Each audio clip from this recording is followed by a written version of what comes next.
28절까지입니다. 창세기 46장 28절에서 34절.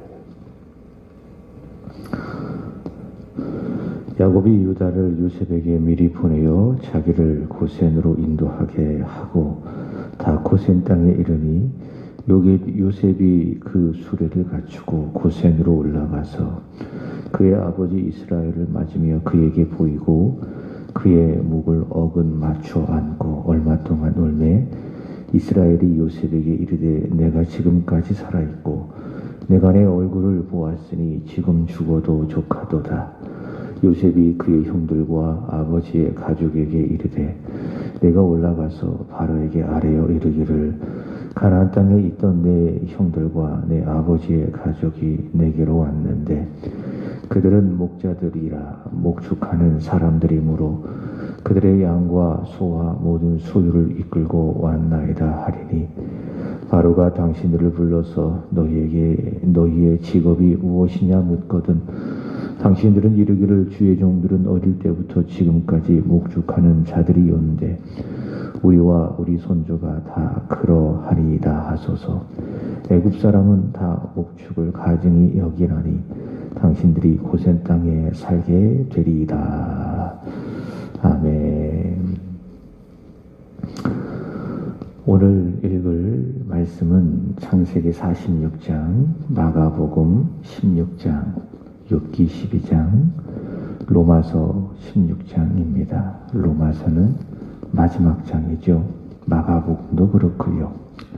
큰 주제는 오늘 말씀에 있는 하나님의 마음과 생각. 큰 주제는 재회입니다. 재회. 다시 만나는 것, 재회. 그렇게 볼 수 있습니다. 어제 우리가 읽었던 말씀 창세기 45장 5절 이하의 말씀을 보시면 드디어 요셉은 형제들에게 자신의 정체를 밝히며 하나님이 생명을 구원하기 위하여 자신을 먼저 애굽에 보냈으니 당신들이 나를 이곳에 팔았다고 근심하거나 한탄하지 말라고 이야기합니다. 그렇게 말을 함으로 말미암아 약 22년 전에 있었던 서로 간의 미움과 그리고 불화를 화해로 바꿉니다. 화해. 이것이 하나님의 역사죠. 불화를 화해로 바꾸어 가는 것. 이것이 하나님의 일하십니다. 그러나 사단의 역사, 사단의 일은 무엇인가? 형제들이 요셉과 불화하고 미워하고 죽이려고 했던 거기에는 사단의 역사가 있습니다. 그러나 하나님의 역사는 이해하고 용서하고 용납하고 불화를 걷어내는 것, 그것이 바로 하나님의 역사이다. 함께 읽은 본문은 창세기 46장 말씀인데요.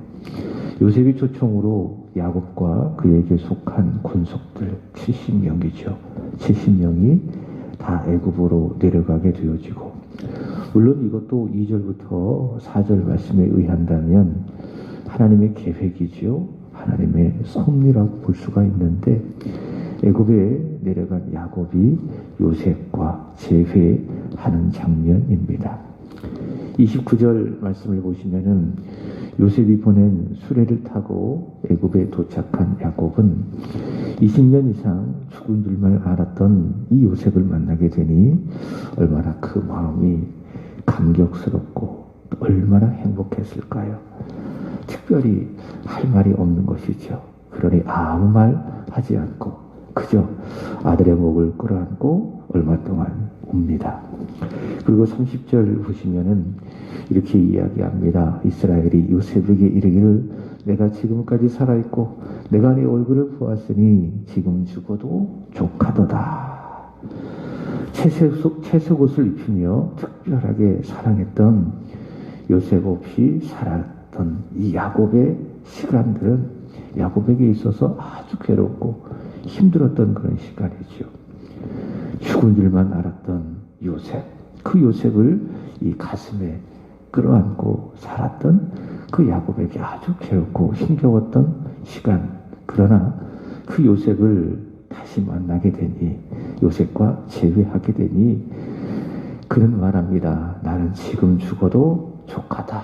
나는 지금 죽어도 여한이 없다. 이 고백은요, 그저 아들을 만난 것에 대한 그런 고백과 감사가 아니라 다시 요셉을 만나게 하신 하나님을 향한 감사다. 그렇게 말할 수 있겠죠. 내가 너를 만나니 죽어도 족하도다.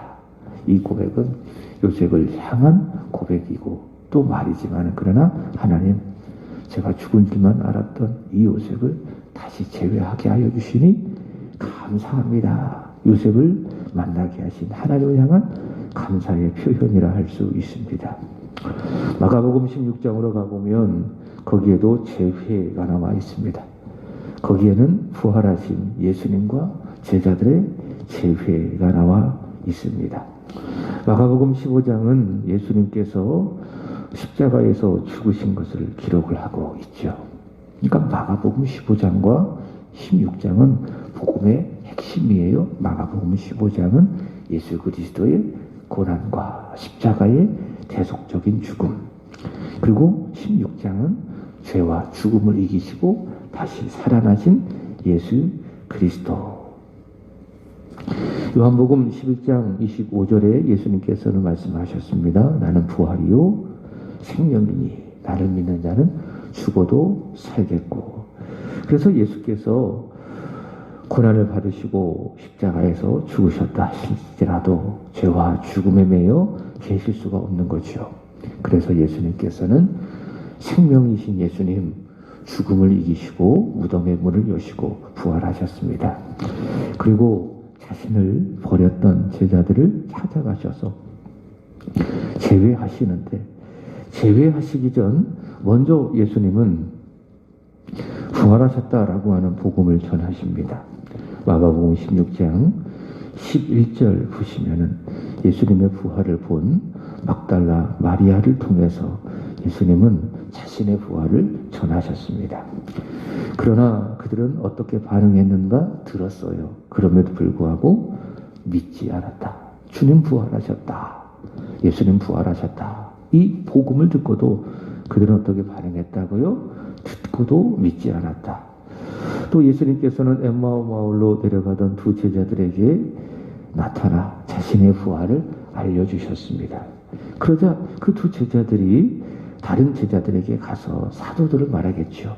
그들에게 부활의 복음을 전했지만 마가복음 16장 13절에 보시면 그들도 역시 듣고도 믿지 아니하였다. 그렇게 말씀하고 있습니다. 그리고 예수님께서는 그렇게 믿지 않는 그들과 재회하셨습니다. 재회. 마가복음 16장 14절 보시면은 재회하신 예수님 어떻게 하셨는가? 책망하셨다. 책망하셨다. 이렇게 말씀하고 있습니다. 그리고 왜 책망하셨는가? 그들이 부활의 복음을 듣고도 믿지 않는 것. 그 마음이 완악한 것. 그것을 예수님께서 보시고 그들을 책망하셨다라고 하는 것입니다. 그러니까 예수님께서 보시는 건 뭐냐? 우리 마음이에요. 마음이 완악한 것을 보신다. 반면에 마음이 겸손한 것도 보신다. 동시에 믿음도 보신다. 믿음이 있느냐? 믿음이 없느냐? 그러니까 예배 드릴 때도 예수 그리스도께서 우리 안에 보시는 것은 무엇이냐? 우리 마음이 혹시 완악한가? 또 믿음이 있는가 없는가? 그것을 보시고요. 만약 오늘 제자들처럼 말씀을 들음에도 불구하고 마음이 완악하고 또 믿지 않는다면 예수께서는 좋아하시지 않으시죠. 책망하시는 것입니다. 요셉과 야곱의 재회는 감격이 있어요. 그리고 감사가 있습니다. 그게 요셉과 야곱의 재회입니다. 거기에는 믿음이 있습니다. 이 모든 것들은 하나님의 섭리다. 하나님의 계획이다. 그러니까 믿음이 있는 재회입니다. 그러나 부활하신 예수님과 제자들의 이 재회는 책망이 있는 재회예요. 왜냐하면 믿음이 없기에 부활을 듣고도 믿지 않기 때문에 마음이 완악하기에 예수님과 제자들의 이 재회는 거기에는 책망이 있다. 그런 걸 하나님과의 만남, 부활하신 예수 그리스도와의 만남, 그것을 제회라고 이야기한다면 그것을 또 다른 만남, 예배라고 할 수 있겠죠. 하나님과 만남, 하나님과 어제 만났다면 오늘 다시 만나는 예배, 그것을 뭐라고 이야기하는가? 제회. 그러니까 예배는 하나님과의 만남 아니겠습니까?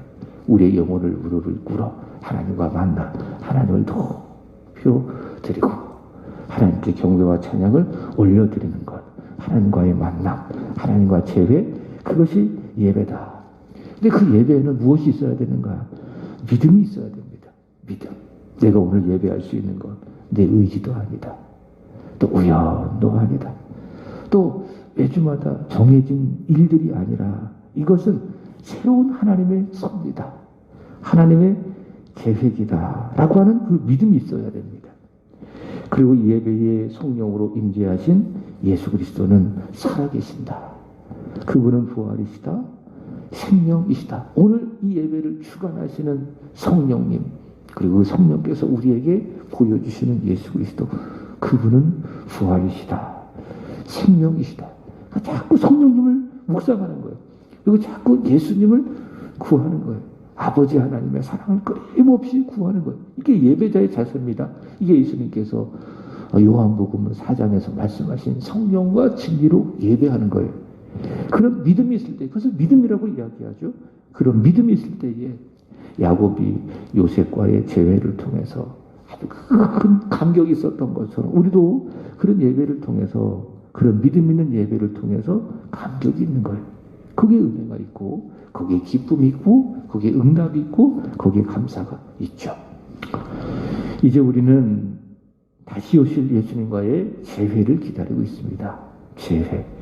부활하신 예수님, 마가복음 16장 19절에 의하면 하늘에 올려지셔서 하나님 우편에 앉아 계시다가 우리가 늘 신앙으로 고백하는 것처럼 거기로부터 산자와 죽은 자를 심판하시러 이 세상에 재림하실 것입니다. 그때 우리는 예수님과 재회하게 될 것입니다. 그것이 우리의 소망입니다. 예수님과의 재회. 그러니까 직접 우리는 예수님을 보게 되는 거예요. 지금은 영적으로 예수님과 재회하는 겁니다. 성령과 진리 안에서 예배를 드림으로 말미암아 우리는 예수님을 재회하는 거예요. 예수님을 만나는 거예요. 그러나 예수님께서 이 세상에 다시 오실 그때에, 재림의 그때에 우리가 예수님을 재회하는데, 그때는 영적인 재회가 아니라 어떤 재회입니까? 물리적인 재회. 직접 우리 예수님을 보게 될 것입니다. 우리의 두 눈으로 똑똑히 우리가 예수 그리스도와 재회하게 될 것입니다. 그것이 무엇인가? 우리의 소망입니다. 그때를 기다리며 말씀을 드렸습니다. 마가복음 13장에서 예수께서 말씀하신 것처럼 우리가 항상 주의하고 깨어 있어야 된다. 주의한다. 깨어 있어야 된다. 잠자지 말고 그렇게 살아가야 된다. 그런 의미가 아니라 항상 예수님의 재림을 생각하는 거예요. 이게 영의 생각이에요. 그리고 항상 예수님을 기다리는 거예요. 그리고 예수님을 묵상하고 말씀을 읽고 기도하고 예배하면서 주님을 생각하고 주님의 재림을 생각하고, 이게 뭡니까? 이게 주의하고 있는 거예요. 이게 깨어 있는 거예요. 항상 기뻐하고 쉬지 말고 기도하고 범사에 감사하고, 이게 뭡니까? 주의하고 깨어 있는 거예요. 더 나아가 마가복음 16장에 의하면 온 천하에 다니며 만민에게 예수 복음을 전하는 겁니다. 이것이 무엇인가? 예수님과의 재회. 이 재회를 준비하는 일이라 할 수 있습니다. 로마서 16장은 로마서의 마무리죠. 예수님과 재회한 사람들의 이름이 기록되어지고 있습니다. 이들은 지금 세상에 없습니다. 그래서 그 영혼이 천국이 있기 때문에 이 사람들은 어떤 사람들입니까? 예수님과 재회를 했겠죠. 그죠? 그러니까 재림의 때에 예수님과 재회한 사람들이 아니라 이미 세상을 떠났기 때문에 그 영혼이 천국에 가 있지 않습니까? 그래서 그들은 예수님과 만났겠죠. 예수님과 재회했겠죠. 이런 사람들은 바울을 뭐라고 이야기하는가? 자신에게 있어서 보호자. 그러니까 브리스길라와 아굴라는 나의 동력자다. 또 베베 같은 경우에는 나를 보호하는 사람이다. 보호자라고 이야기하기도 하고 동력자라고 이야기도 하고 또 그리스도께 처음 익은 열매, 그리스도 안에 있는 사람, 주 안에서 택하심을 입은 사람들, 이런 사람들이라고 이야기하는데, 예수님과 제외한 사람이든 우리처럼 예수님과 제외할 사람이든 로마서 16장 20절 보시면은 평강의 하나님께서 속히 사탄을 너희 발 아래 상하게 하실 것이다, 이렇게 말씀합니다. 예수께서 이 세상에 다시 오셔서 사탄과 그 권세를 완전히 멸하시고, 그래서 우리는 예수 그리스도와 제회하게 될 것이니, 로마서 16장 17절에 의하면 교회 안에서 서로 다투지 말고 서로 분쟁하지 말고 교회 하나됨을 힘써 이루고, 로마서 16장 19절 선한 일에는 지혜롭고 악한 데는 미련하게 살아가라 말합니다. 마지막 욥기 12장은 소발의 말에 대한 욥의 변론입니다. 욥기 11장은 욥기 11장의 소발은 다른 친구들과 같은 입장이죠. 욥기 11장 14절 15절 소발은 욥에게 이렇게 이야기합니다. 내 손에 죄악이 있거든 멀리 버리라. 불의가 내 장막에 있지 못하게 하라. 그리하면 내가 반드시 흠없는 얼굴을 들게 되고 굳게 서서 두려움이 없으리니. 소발도요, 욥의 고난을 인과 응보의 원리로 욥이 지은 죄악 때문이니 그 죄악을 버리면 회복될 거라고 말을 하고 있습니다. 그러니까 네가 죄를 졌기 때문에 지금 고난을 받는 것이다. 너희 집에 죄가 있기 때문에 너는 이런 고난을 받고 있는 것이다. 이런 어떤 인과응보의 원리로 욥의 고난을 보고 욥을 판단하는 거죠. 그러나 욥은 동의하지 않습니다. 죄가 없어도 하나님의 주권 하에 고난을 받을 수가 있다. 죄 없어도 하나님의 뜻하신다면 그의 주권 아래서 의인이랄지라도 고난을 받을 수가 있다. 그 고난이 뭐냐? 내가 받는 고난이다. 욥의 친구들처럼 모든 고난을 죄를 원인으로 보는 것은 하나님의 주권을 인정하지 않는 겁니다. 만약 그렇게 본다면 생각해 보세요. 요셉의 고난을 어떻게 이해할 것인가? 그리고 마가복음 15장에서 나오는 예수님의 고난을 어떻게 이해할 것인가? 죄 때문일까요? 잘못을 해서 그런 고난을 받았을까요? 아니죠. 그 이상 하나님의 주권 아래, 하나님의 계획 하에 놓여져 있는 고난이었죠. 그게 이제 요셉의 고난이었어요. 그게 예수 그리스도의 고난이었습니다. 욥은 자신의 고난을 자신의 죄의 결과로 보지 않습니다. 이해할 수 없고 알 수는 없지만은 하나님의 뜻하심이 있다고 봅니다. 다시 말해 하나님의 주권이라고 봅니다. 의인이라 할지라도 고난을 받을 수가 있고 죄인이라고 할지라도 고난이 없을 수도 있고, 그것이 무엇인가? 하나님의 주권이다. 하나님이 하실 일이다. 그리고 그 주권을 어느 누구도 피할 수 없다. 그래서 하는 말이 무엇인가? 욥기 12장 14, 15절의 말씀을 보시면은 그가 허르신즉 다시 세울 수가 없고 사람을 거두신즉 놓아주지 못하느니라. 그가 물을 막으신즉 곧 물이 마르고 물을 보내신즉 곧 땅이 뒤집히 나니. 이렇게 우리가 살아가며 당하는 모든 고난이든 그리고 복이든 다 무엇인가? 모든 생명을 주관하시는 하나님의 뜻하심이라면, 하나님의 주권이라면은 우리가 예수 그리스도를 제외하는 그 순간까지 우리는 예수를 잘 믿어도 충분히 고난을 당할 수 있다. 어려움을 당할 수 있다. 그래서 기복신앙은 절대로 성경적이지가 않습니다. 기복신앙이 뭡니까? 내가 잘 믿어야 복을 받는다. 그러니까 내가 잘 믿기 때문에 그거에 따라서 내가 복을 받는다. 이게 기복신앙 아니겠습니까? 그러니까 원인과 결과로 모든 신앙을 이해를 하면은 이런 욥의 세 친구들의 오류에 빠질 수가 있는 거예요. 그죠? 그러나 예수를 잘 믿어도 복을 못 받을 수 있어요. 또 예수를 잘 믿지 않음에도 불구하고 또 잘 될 수가 있어요. 그죠? 그런 일들이 많이 있지 않아요. 저 사람 예수를 저렇게 잘 믿는데 저렇게 열심히 기도하고 열심히 시간 들이고 물질 들이고 마음을 다하여 주 앞에 헌신하는데 왜 복을 못 받아요? 가정에 어려움도 있고 자녀들이 잘 되지도 않고. 근데 어떤 사람은 아주 게으르게 제대로 믿지도 않고 또 세상적으로 그렇게 살아가는데도 불구하고 잘 살아요. 잘 먹고 잘 살아요. 이거 어떻게 이해할 거예요? 원인과 결과로 이 세 친구들처럼 보면은 현명이 될 수 없는 거예요. 모든 인생이 다 그렇죠. 하나님의 주권 안에 놓여져 있습니다. 예수를 잘 믿어도 어려움을 당할 수가 있다. 욥처럼 형통하지 못하고 불통할 수 있다. 기쁨이 있기보다는 슬픔이 많을 수도 있다. 그러나 주님을 제외하는 그 순간 우리가 예수를 잘 믿음으로 말미암아 우리가 당했던 그 어려움들, 그 고난들은 주님을 제외했을 때에, 주님을 만났을 때에 축복이 될 것이고 그 슬픔은 변하여 기쁨이 될 것입니다. 마치 야곱이 요셉과의 재회를 통해서 지난날의 슬픔을 다 잊어버리고 큰 기쁨을 얻었던 것처럼 장차 예수님 만날 재회가 있습니다.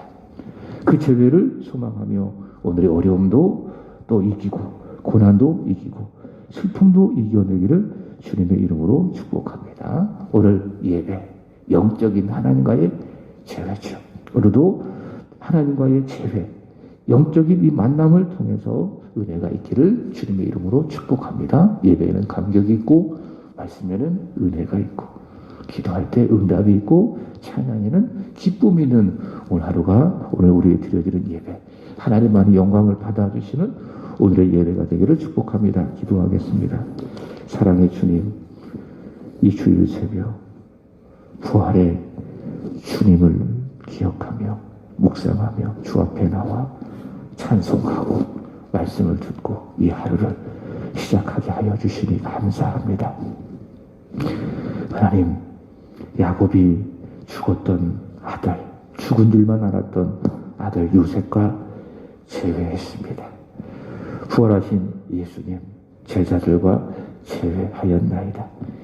이제 우리는 주 예수께서 이 세상에 다시 오셔서 사탄을 그 발 아래 두시며 세상을 이기시고 이 세상에 하나님의 나라를 완성하시고 우리를 만나실 그 재회를 소망하며 우리는 살아가고 있습니다. 예수님과의 재회, 재림의 예수님과의 재회, 그날을 소망하며 때론 오늘의 어려움이 있어도 때론 오늘의 곤란한 일들이 있어도 답답한 일들이 있어도 아프고 슬픈 그런 일이 있어도 소망 가운데 살게 하여 주시고 소망 가운데 항상 기뻐하며 쉬지 말고 기도하며 범사에 감사하며 살아가는 저희들이 되게 하여 주시옵소서. 부활을 듣고도 믿지 아니하였던 제자들의 마음의 완악함, 믿음 없음, 그것을 예수께서 오시고 책망하셨나이다. 저희들 주님 만났을 때에 마음이 완악함과 믿음 없음으로 말미암아 책망받지 아니하도록 오늘의 우리의 마음을 주장하시고 우리의 믿음을 주장하여 주셔서 마음이 유해지고 온유해지고 겸손해지게 하시고 우리 안에 믿음이 더 굳게 견고하게 세워지게 하여 주시옵소서. 그래서 우리의 마음, 우리의 믿음으로 말미암아 주님 만났을 때에 부끄러움이 없는 그리고 주님으로부터 참 잘했다 칭찬받는 우리들이 되게 하여 주시옵소서. 하나님, 오늘은 중고등부와 청년부를 위하여 기도드립니다. 다음 세대드립니다. 하나님의 말씀으로 하나님 예배함으로 저들의 마음이 저들의 믿음이 더 굳게 세워지게 하여 주시옵소서. 세상의 가치에 세상의 유행에 세상의 문화에 저들이 물들지 아니하게 하여 주시고 하나님의 선한 마음을 깊게 품고 구별되이 믿음으로 살아가는 우리의 자녀들이 되게 하여 주옵소서. 오늘도 드려지는 주일의 예배 주께서 기쁘게 받아 주시기를 원합니다. 예수님을 생각하며 성령과 진리 안에서 드려지는 오늘의 예배가 되게 하여 주옵소서.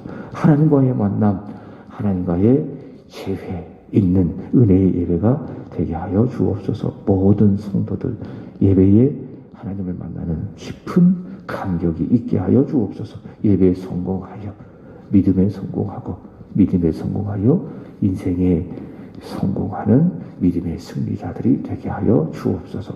기도하는 이 시간 구주 하나님의 은혜, 성령 하나님의 감동, 예수 그리스도의 은혜가 충만하게 하여 주옵소서. 감사하며 예수 그리스도의 이름으로 기도합나이다. 아멘.